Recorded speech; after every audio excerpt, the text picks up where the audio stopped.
And welcome back to Hearts of Iron 4, the New Order, as Mexico. Now, last time we were here together, we had a bit of a crisis emerge with the Puebla, and we're trying to work our way around that. Now, I think we have a decent grasp on what we need to do, but first, we have a little bit of a conundrum that we need to figure out. We need to decide whether or not, or whether to target the farmers or try to split up the Marxists from inside out. I'm going to go ahead and assume the best play is targeting the farmers. Without the farmers, the students will crumble. That's kind of my thought. Divide and conquer, after all. But I could be proven wrong. We'll just have to wait and find out. Meanwhile, South Africa's really not doing too hot, are they? Is unfortunate.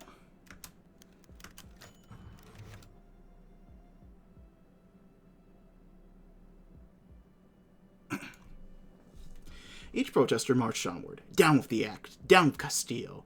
Each day brought more dairy farmers to the streets, more men to muster against the boot of a corrupt overlord. Each march was made up mostly of these same farmers. Stop the farmers, and you would stop the anarchy that plagued the same streets they marched. It would be more than enough to cause the students to cower back from the universities, and the hostages would be safe. Echeverria knows that this is the way to go, to slip in DFS agents amidst the dairy farmers and effectively steer them towards the government, away from the streets. It wouldn't be at all difficult to do so. The movement was overflowing with them already. Who would suspect a few more? He knows the agents will do well. Convincing the farmers to negotiate separately from the students is the only difficulty they'll encounter. But after that would only be the work of time remaining. The cancer implanted. All we must do is spread. I gotta get a little event. Talking about the differences there. Well, it looks like the Black League is actually doing quite well. They might get this, actually. Let's get the next generation of resource extraction going. Amnesty, a spell of sorts. Once uttered, the rejection fell mute, and finally their brains started to think. The leaders who would pull out of their protests, the leaders that would stop casting anarchy if you tried, would earn the sacred second chance, as if they had done nothing wrong all this time. Each leader who agreed to stop aiding the insurgents caused a domino effect within that Puebla chamber where they congregated in, with more faction capitulating rage from all different types of groups who were also in attendance. Cowardice was the usual cry if one leader accepted the deal. Why shouldn't they save their own skins as well? A grin inwardly spread for Echeverria. Less than half an hour later, negotiations were hammered out between leadership and the government, and that was that. When spread, cancer drains the energy of cells, leaving them to die of their own accord. Cycle off. And if I'm not mistaken, I believe... Oh no, we still have the one coin here. Okay, that's interesting.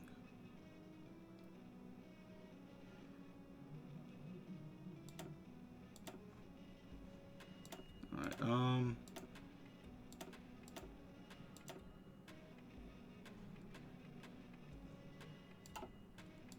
okay, next up, let's go ahead and do nation and state next.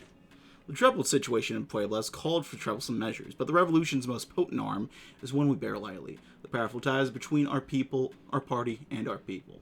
The state-free apparatus has sunk into slumber given its complicated relationship with Governor Castillo. Presidential fiat will wake it, sending it into a cavalcade of mass rallies that show the extent of our public support and the civilian nature of Puebla's government. Our opposition will be overawed, our silent supporters emboldened, and Poblano officials energized to govern in the name of the people.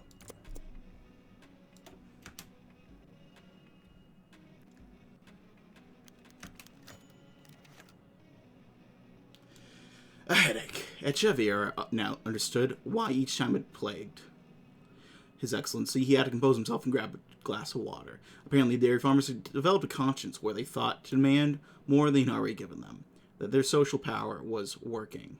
He'd already gone so far that he couldn't turn back, and now they're demanding something to ensure their socioeconomic well-being. Just one more step, and he could finally put an end to this madness, but which way to go? He could be mild while appealing less at the movement for the farmers and release political prisoners of the movement. This would be easy to do, much easier to convince the pre-leadership to do. Or he could clear up the issue of the movement itself by offering to repeal the Pasteurization Act. Their protest would halt almost immediately, but Governor Castillo would be infuriated. One more step. One more step would be all that was needed to stop this whole mess. Not release the prisoners, it will be enough.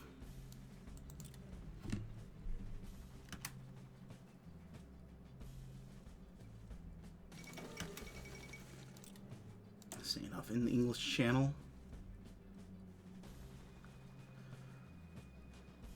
Speaking of freeing prisoners, yeah.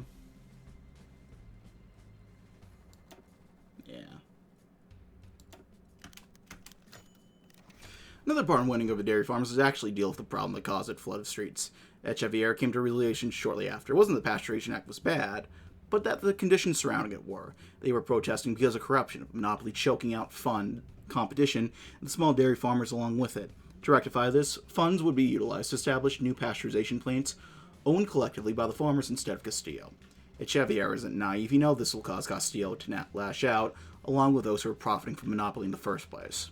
Let them try when the results will speak for themselves, when the colonel and the rest of the hostages thank the government for their intervention. Plus, Echeverria thought he wasn't weak enough to be cowed by his enemies.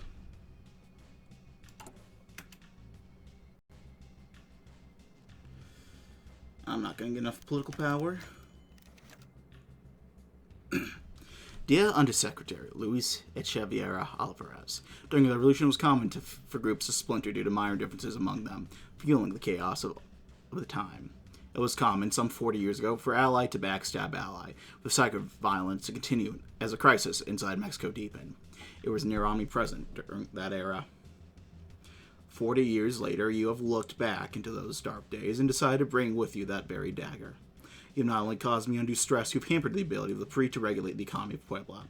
You who are on the side of the PRI listen to the rioters and rowdy agitators, giving them power.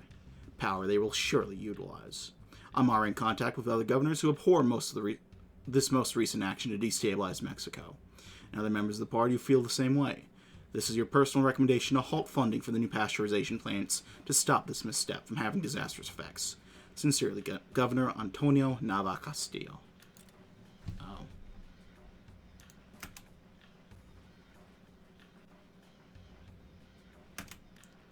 Well, I gotta...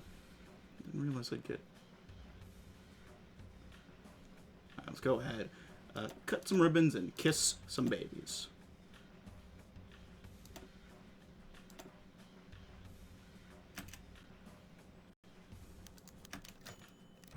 It was negligible at first, just the margin of error for how many would show up at the next protest. It was negligible the next day, but in a week and a half, the farmers rallying returned back to their post. Order breached against surface tension, grasping its first breath ever since the beginning of the crisis. The fractures became more apparent, and more people returned back home, as officers prowled into the streets once more. In Carolina, the pinch was felt. The protests stopped and soldiers drew closer. The Carolina administration building defenses were bound to fall, forcing those inside to come to the table. Their hopelessness dominated the meeting, extracting the bare minimum of starting anew in exchange for the hostages. The deal was finished at midnight, and they did not dare look back. The sun licked the horizon as a plane lifted off towards Cuba. Those who escaped looked through the window, their homeland fleeting as it clashed against the shores of neutral water, the flames in their hearts forever extinguished as they flew into the rising sun.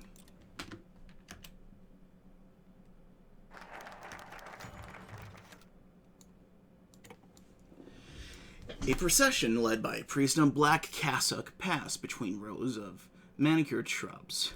They entered an elaborately carved Baroque church, smothering with red, white, green banners, bearing uninspiring priest slogans. On the other side of a square, 3 old men in hand-stitched linen shirts sat out around a table outside a cafe. They scowled at parishioners between steps of Carajillo. The oldest of them, bald and sporting a bushy gray mustache, snubbed out his cigarette and ashtray. Unbelievable. They can hold their festival of the massacres on the Bajío, but our permits for St. Nicholas Day get denied without comment? Goddamn rats! It's a sad thing indeed, to see Mexico lead her people away from God, replied the youngest man. Young was perhaps an exaggeration. He was well into his 50s, and his wavy gray hair still clung to his scalp. The third simply sat and listened, occasionally puffing on a cigar. Perhaps 40 minutes passed in this way before their contact arrived at the coffee house. He was younger than any of the men at the table, not quite 40 by their estimation, in an unassuming face, and wore a loose-fitting blue suit. The mustachioed man spotted him first and waved him over. I must thank you again for your generous donation to the Pan. Even here in Querétaro, it is nearly impossible to challenge the Prix. The older man nodded solemnly. The Pan congressman began again. We have a much better standing in the state congress now, and we are already planning to loosen the restrictions on public religious events in the city. This is only the first step of many, of course. New elections are forthcoming, and we'd be delighted to see you at the party conference in the federal district to discuss campaign strategy. At this, men beamed. Even Solomon was able to suppress a grin spreading across his face. It would take many years, but God would return to Mexico once again. They would make sure of it. There is no authority except that which God has established. Alright, well, let's go ahead and keep our hands clean. We preside over a mighty Leviathan, one with several tentacles capable of crushing any malignants. The precise DFS, our loyal armed forces, and the massive federal judicial police all stand at the ready, but to smear our party with the gore of the fallen will tarnish Lopez Mateos, keep him from being a beacon of hope for the Mexican people. Something else will need to bear that burden. The president does not need to know that we are using this crisis in Puebla to centralize our security apparatus, that we are paying private hitmen to take care of rowdy students and farmers that stray out of line, that our respectful army is trailing vicious paramilitaries. He does not want to know.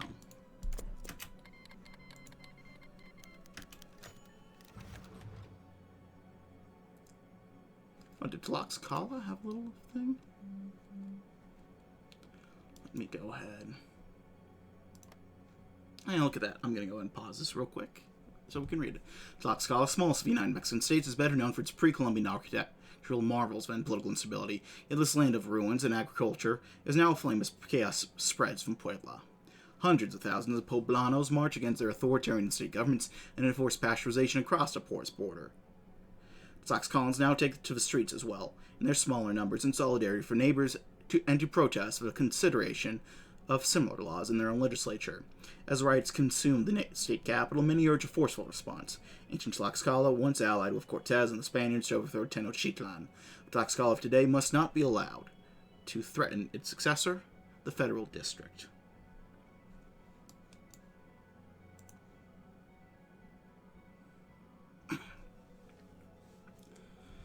On paper, the end of the Carolina hostage crisis was a significant victory for the ambitious and clever Secretary Echeverria. After all, did he not end months of turmoil, save the lives of several hostages, and restore order of Puebla? Of course. But at what cost? As further investigations in the hands of the crisis continued, it became clear that numerous missteps and setbacks were made. Each one reflects poorly on Puebla's savior, although the man still retains the benefit of the doubt on some matters on the account of the mountain of troubles he had to resolve. His handling of Governor Castillo is not one of them. If there could have been a loser in the wake of the Carolina crisis, few would dispute that Governor Novo Castillo was it. Left humiliated by the crisis and repeatedly undermined by Echeverria in public during the chaos, the now former governor resigned shortly after the crisis ended. The fallout of his downfall has led many among Puebla's business and state interests against the federal government. An outcome that benefits no one. All in all, Echeverria will be under heavy scrutiny for years to come. Well, at least it's over. You know, if you ask me, I think he did the right thing.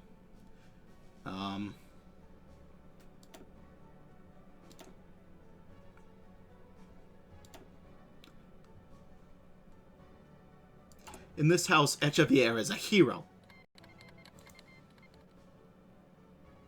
You might say. Javier sighed in relief at the newly installed air conditioner. Finally began working again, blanketing him in a blissful, soothing cold. Not every minor official was getting one, especially not those stationed in a minor city surrounded by the Sonoran Desert, but not every official had connections with the shipping industry. Matsushita got their cut, his people got their cut, and he got a brand new air conditioner. He didn't make deals like this clean very often. Glancing outside, Javier felt the smallest amount of pity, noticing that not a single window that he could see held an air conditioner unit. All the shipments, Javier reflected, were going to the men in suits, not the ones in the streets. He was lucky to get one at all, he thought. Javier sat at the desk and cleared his mind. He did important work. It only made sense that he'd be rewarded in kind. If someone wanted cool air, he thought, they could come work for him. And it was a lot easier to manage the papers at 20 degrees Celsius. Works for me.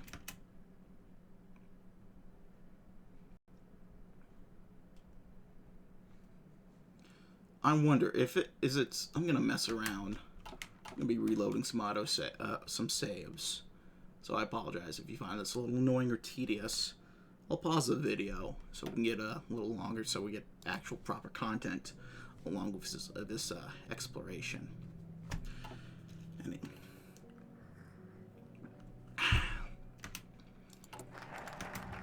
Hands clean. Okay.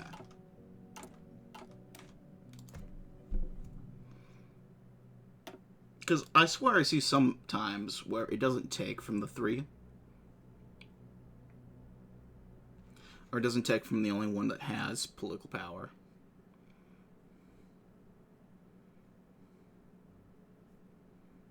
So I want to see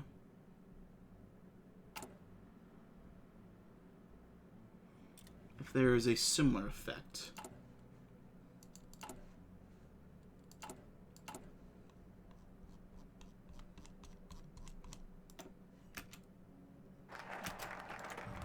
I think it just goes ahead and takes it from the only one that does have it, which is, I mean, fair enough.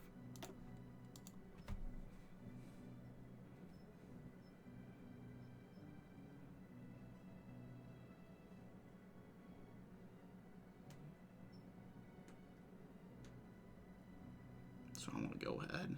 I'm going to check another thing real quick.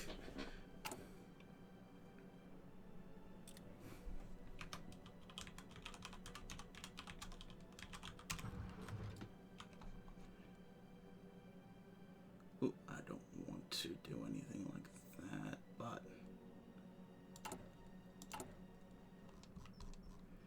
does decision.no checks work for this? Well, it is locked, so that does kind of cause some issues.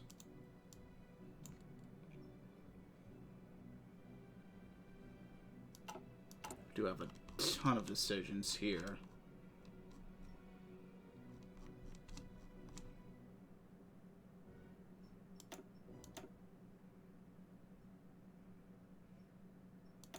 Although I suppose I will. Hold on. Turn that off.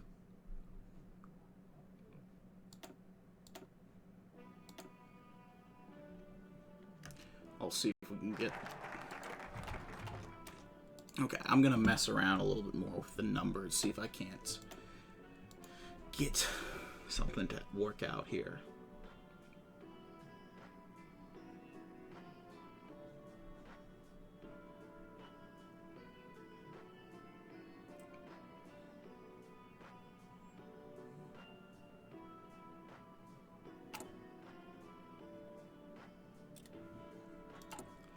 Alright, let's see if I can game this.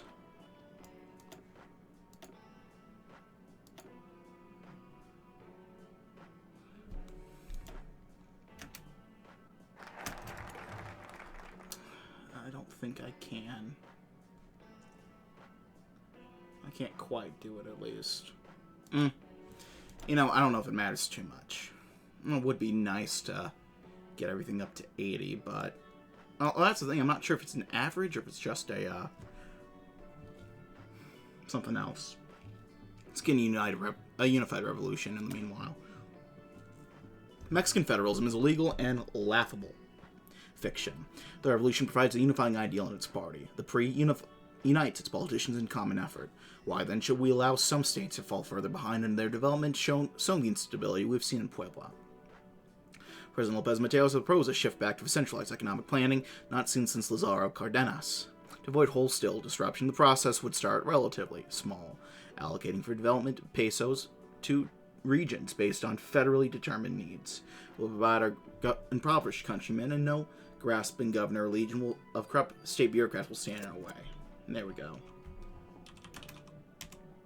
I'm going to get myself at 10 political power back. Just for...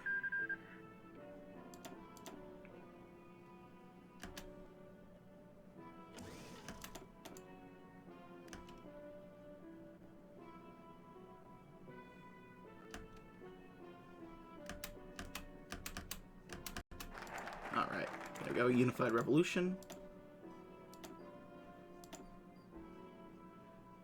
So I can do that. I can do that. I'll give myself a little extra just to check this out. And look at that.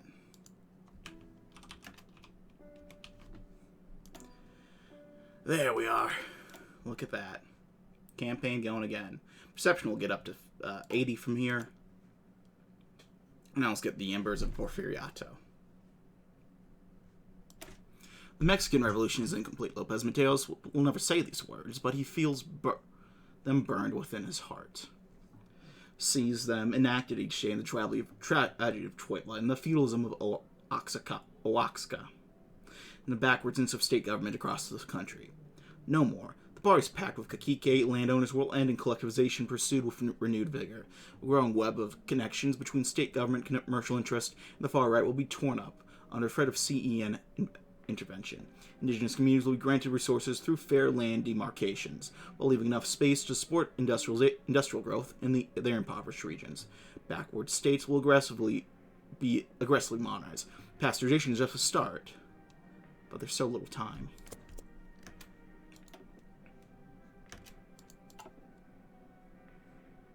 We can do some new stuff, some new proyectos.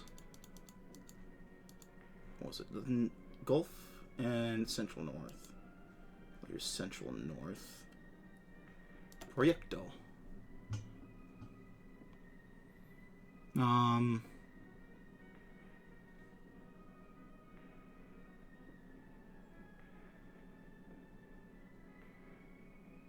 We'll do another.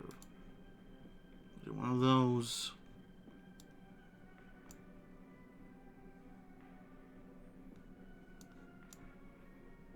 Let's do a ground station.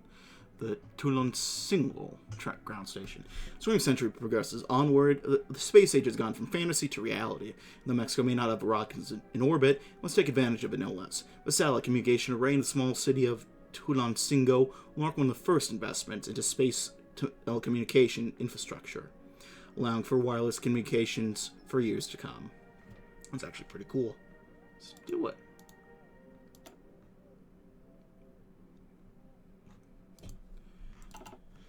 All right.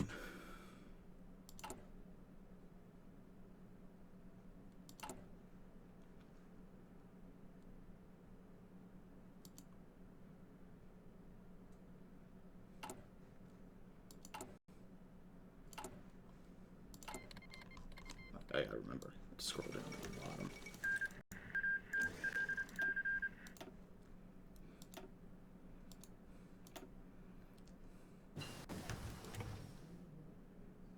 So variable selection in 19 days.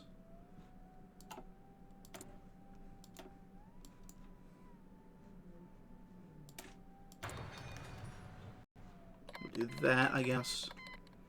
Oh, the socialists are going after Ukraine. Or not, Poland. Not Ukraine, silly me.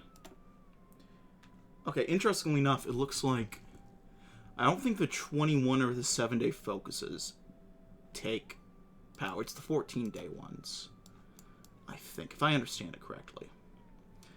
Which might mean for the revolution once more.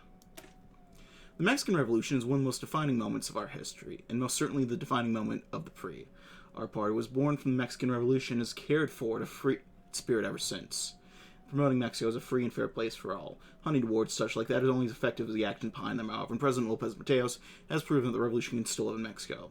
The assertive figure he cuts on the world stage and renewed focus on the well-being of the people, all gathering the PRI up, gearing the PRI to a progressive stance reminiscent of its bold strides the revolution took back in the day. It is our history just as much as it is our future, a current of revolution that lives on through a positive democratic system. The people know in their hearts Mexico's way is not stagnation, and change is still possible. I like it. Alright,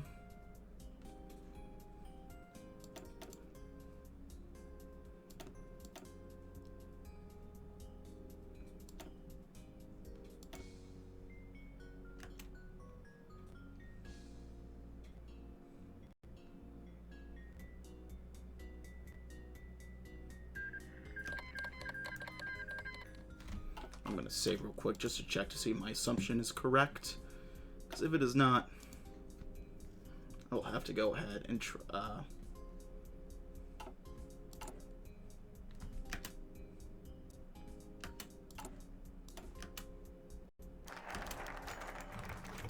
okay, yeah, I think it is.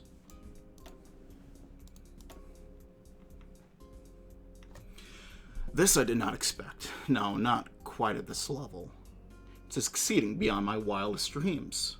There was a frame that went through Lopez Mateos' head.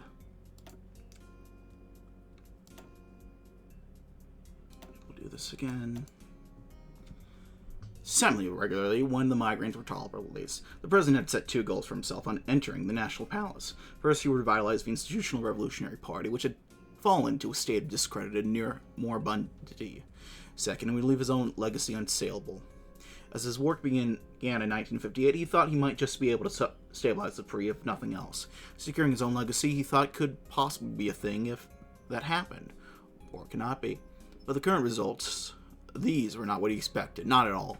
More than the bureaucracy was filled with people enthusiastic about their mission. More party militants were out on the streets in the social circles of the Mexican people, rallying their compatriots to support the Industrial Revolution. Better yet, even with 4 years left until the Olympics, the president could feel their excitement about the return of the revolution and the preparation for the Great Games. I hope my successor can build on this, Lopez Mateos murmured. I hope Mexico can keep succeeding in the way it did on my watch. I hope the revolution's legacy can be honored at full, at last. I dare say I feel more hope about the possibility of success than I did that first day, though. Okay, so legacy will increase by 30. Okay. I'm going to see if I can game it a little bit so we can save up for 10 days.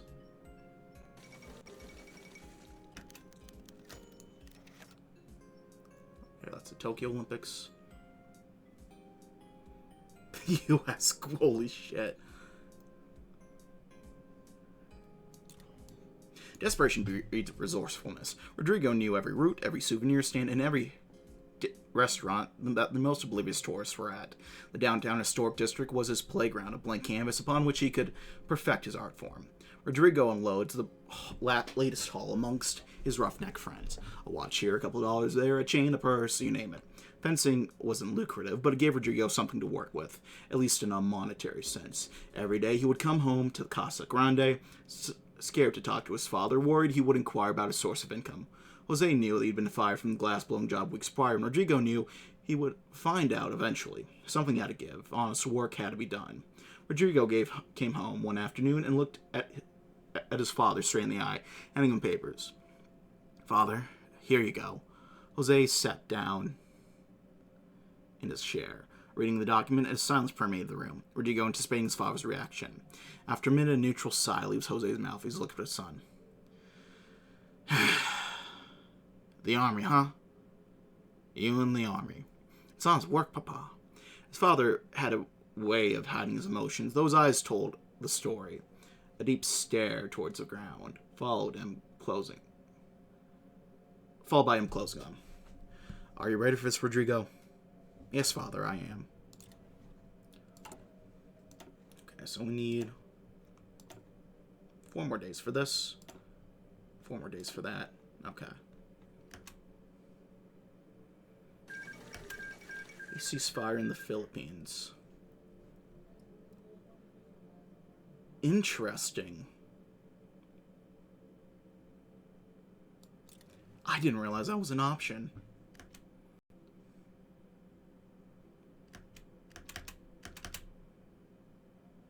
Okay, we'll do that,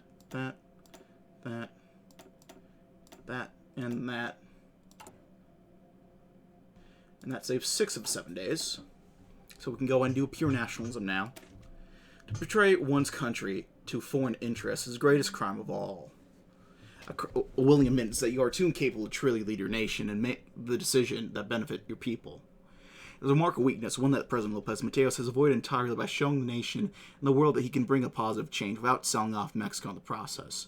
Many of our previously dilapidated sectors have improved significantly. The people are able to conform to a higher standard of living in turn. He has not made enemies of foreigners, however, promoting a peaceful non-alignment, aiming to make the entire world one without conflict, even taking bold steps against nuclear arms. Be it at home or abroad, Lopez Mateos wants everyone to know the ideals he feels so deeply about. The new order of the post-World War world is not some fixed dystopia where we're all waiting for some sort of Damocles to fall and cleave us in twain. A better life is possible, and we can hope for that. Okay, so this better go up to 75. Look at that. As soon as he stepped out into the open air, the glare of his sun blinded David Alfaro Siqueiros. As his eyes adjusted, he felt the firm grip of his wife's hand wrapped tight around his arm. He moved his hand to clasp hers. Just a few more steps, David. Above 80. Does it have to all be above 80? I'm not sure. We'll wait and see. The car's over there. Angelica said softly, as she began leading him across the yard, away from the dark and cold confines that had defined his life for the past few years. He followed along, breathing harshly through the freedom, as the stiffness of his limbs remained an obstacle in his walk to freedom. Yet in his heart he knew that there was no true freedom, just another imprisonment. Finally, the two of them reached the outer gates of the prison and stepped towards the waiting car. Siqueiros shuffled himself into the passenger seat, and Angelica got herself seated and began to drive back to their home. But presidential pardons surely don't come after you, right? Especially if you lay low and keep your head down. Siqueiros, I need you. You can't throw it all away. Throw away for what? Justice? Freedom? A life with dignity? One worth living? I'm sorry. I'm more grateful than you can imagine being out of that hell. I just want to rest now. Moved in to hold Angelica's, even as the seething fire continued to duly burn deep in his heart. As they finally approached their home, David noticed a dark car parked further down the street. Suspicion seized him for a moment. Was this a government agent? Were they about to interrogate him about his colleagues? His rushing thoughts abated as the dark car started up and began driving off. Perhaps his imprisonment truly had turned him mad. Perhaps he would be forever haunted by shadows and suits. A flame flickers and wavers. Well, here we are, the great human president. A man's legacy is perhaps the most important thing he can leave behind. It is an everlasting mark on the world, a part of him threaded through history even after he is gone.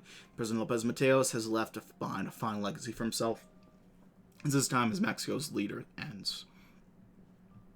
He is a firm believer in anti-imperialism and the national interest in an effort to build his country a reputation as a prime example as an independent nation, and the creator of countless social programs and initiatives designed to increase our capabilities as a nation and improve the quality of life for all. His enduring idealism and high-minded reforms have paid off and truly make Mexico stand out in the crowd. While some elements decry him as an authoritarian who would do anything to silence dissent in his country, these criticisms cannot stand in the way of such an impervious legacy and will be forgotten.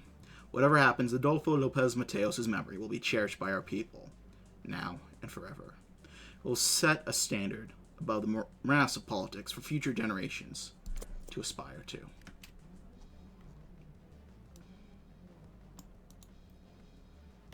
I'm curious, is this going to mean I can actually work on, and select economy decisions?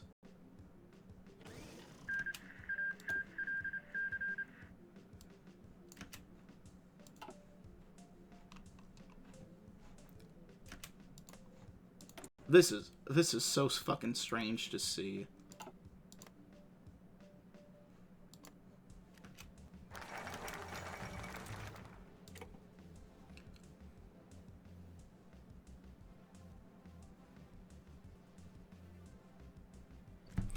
President Lopez Mateos couldn't remember the last time he'd seen the Palacio Nacional so lively. Well, it didn't go up to 75. Interesting. Outside the entrance, a crowd of spectators had gathered. Inside the Patio Principal, party officials intermingled with journalists from every media organization.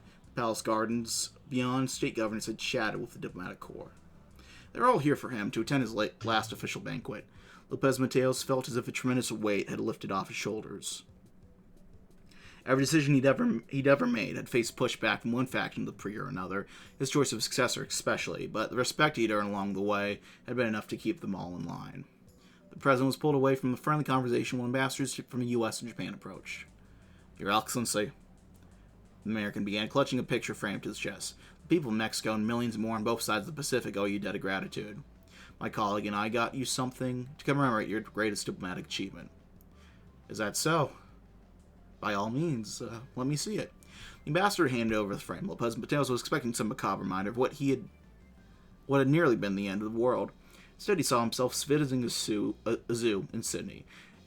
At a photo op a few days before the crisis, he was looking at the kangaroo enclosure, and one of the animals was looking back at him. To both ambassadors' relief, the president began to laugh. Thank you, gentlemen. I'll never forget this gift or the feelings it represents. He leaves behind a solid foundation. The effects of Mateos' efforts may manifest themselves during his successor's presidency. In these final days, the battle for the nation ends. Was that the best one we could have gotten? Well, there goes, El Tapato.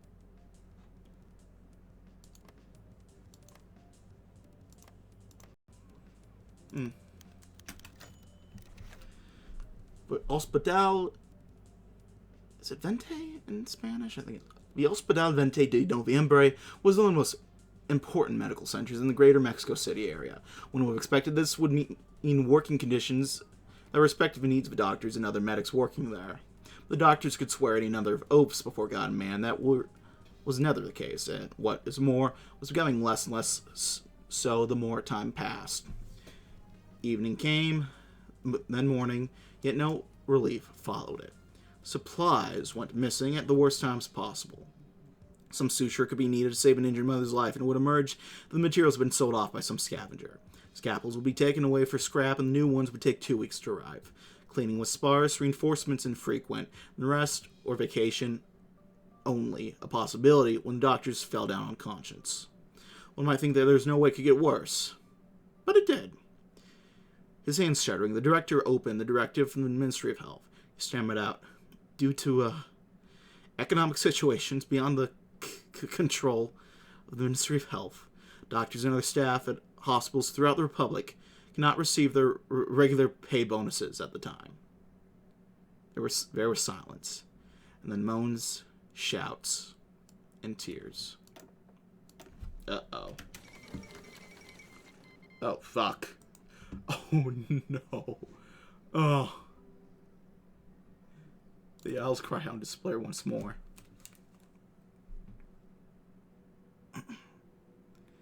The most terrible of all legends had come to life out of darkness.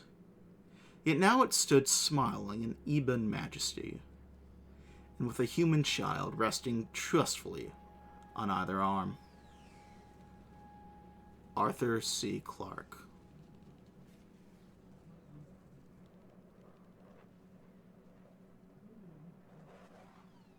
Wo willst du?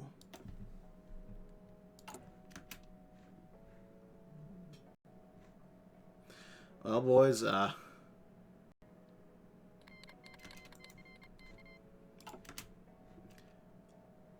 take a moment of silence to honor the poor Britons who are about to lose their lives.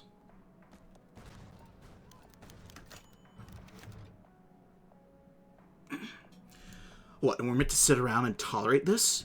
As loud as Father Hidalgo, the doctor's cries of rage sounded through the nation, no further louder than the Hospital Vente de Noviembre. Papers with dictates and threats from the Ministry of Health lay neglected on the table. Meanwhile, the medical professionals resolved to take decisive action of a sort not seen yet in the nation. A letter was sent to the director. We, the doctors and interns of the Hospital Vente de Noviembre, have determined as follows: that until such time as payments are due to us for our services in the cruel circumstances under which we will work only in the emergency medicine. We will not deal with regular services at all. We advise the leadership of the hospital to focus their mind on the interests of their workers in accordance with the tenets of the institutional revolution, and give us our due before the people of Mexico and the world. The director, his hands once again shuddering, brought the demands of the hospital board. Their response: there are 210 signatures. Then fire all 210 of the people that wrote them. There will be no subversion on our watch, you hear me? None, damn you. Oh, Jesus.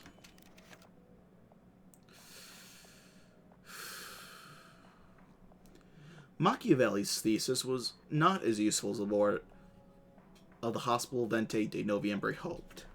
Rather than terrorize the medical profession, it martyred the 210 fired doctors in the eyes of their profession, and gave other doctors in the country new ideas to see to it that their demands for a workplace they could tolerate would come to fruition. 206 other doctors and medical interns decided to form a union in the tradition of shop floors across 1,000 industries to defend their interests. They concentrated the Asociación Mexicana de Médicos Residentes y Internos, the Mexican Association of Resident Doctors and Interns, and wrote in the new AMMRI's charter that its intent would be to demand wide-reaching reforms to the state hospitals and the necessary organizations to the Ministry of Health to bring that about. Response to the medical authorities was swift. Within 2 hours of the AMMRE's founding, the first 206 people to sign on were fired from the hospitals. Then there was silence for about 15 minutes. One way or another, the news of the AMRE's existence got out, and doctors across the country began to follow their lead.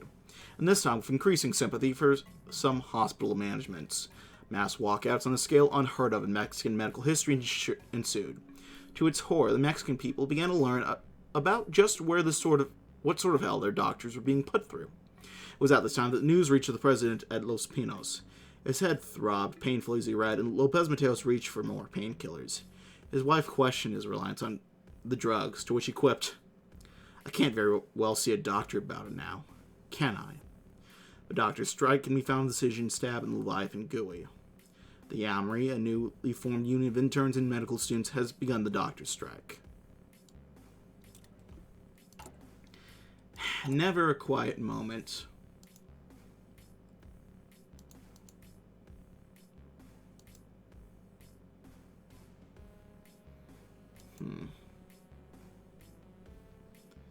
I'll start with using the DFMF.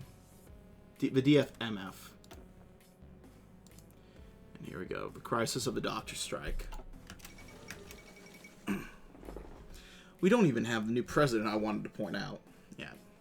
Today, the newly formed Mexican Association of Presidents and Internal Doctors, or AMRI, announced that the medical interns and students will go on strike nationwide. This move comes about after numerous public revelations about the poor working conditions doctors regularly face. The president has taken no official action, though he acknowledges some of the union's grievances are legitimate.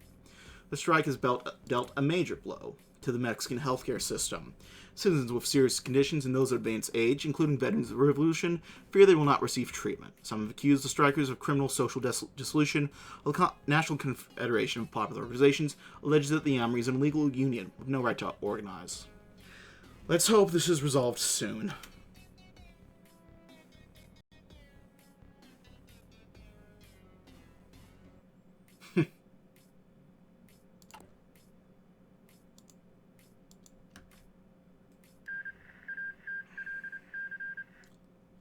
Oh, my children, do they cry? Do they hear their father sigh?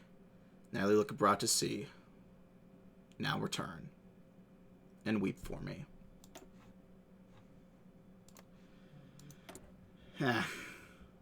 Oh, William Joyce.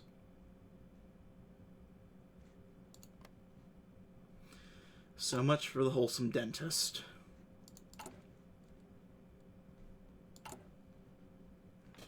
To address the ongoing legal labor actions occurring in hospitals throughout the country, must collaborate with the IMSS, the ISSTE, CNOP, and of course our security services. While these bodies suggest many approaches to deal with strikers, all agree that a bloody and costly crackdown will be forced upon us if we fail to keep the strike's radicalism in check.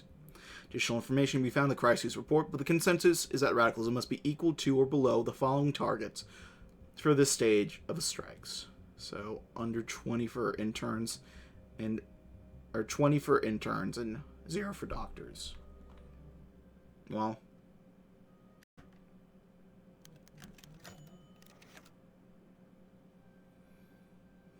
Oh, Jesus, fuck. Federal District, it's been officially confirmed the Armory is on strike. The hospitals have been closed all around the nation, 23 in the Federal District and 20 other states. They demand the hiring of all medical staff, solutions for the problems of each office, among other demands.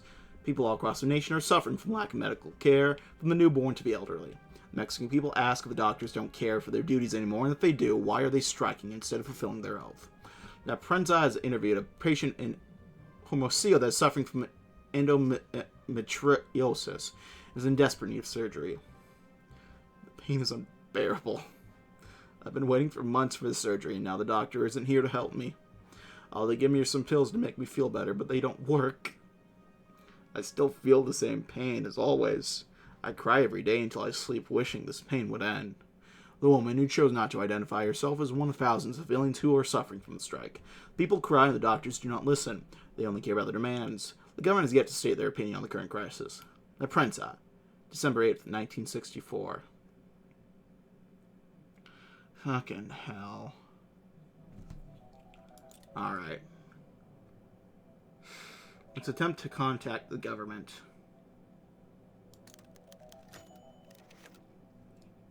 Okay, here we go.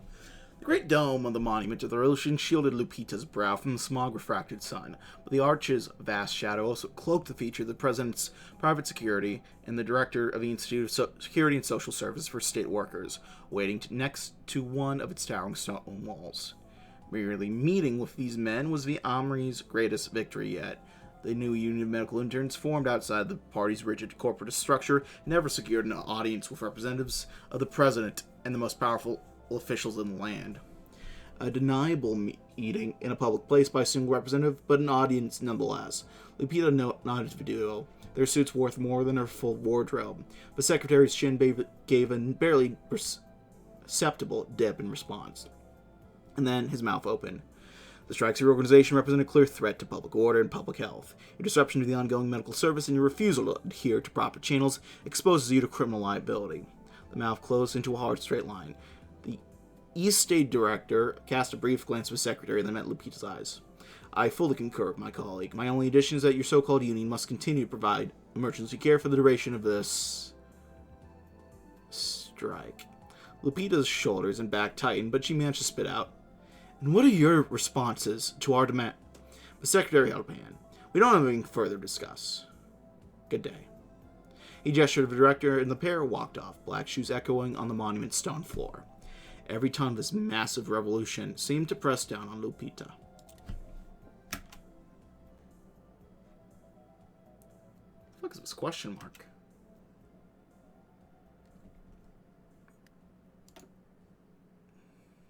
Oh!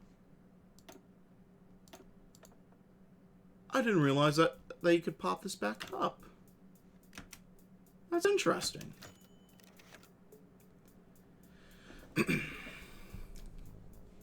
Finally, the event I've been waiting for. And you guys are going to have to wait until next time to check it out. I got to end it here. But thanks always for watching, gang. Like, if you like this, like, didn't leave any comments, feedback down in the comment section below. I read all comments again, and I appreciate any feedback I have for me. Check out my various links down in the description box below. Leaving comments and feedback down in the comment section below as well. Check out my various links down in the description box below. That's going to be it for now, my friends. I thank you all for watching. My name has been Mr. Dogboat333. I'll see you all next time.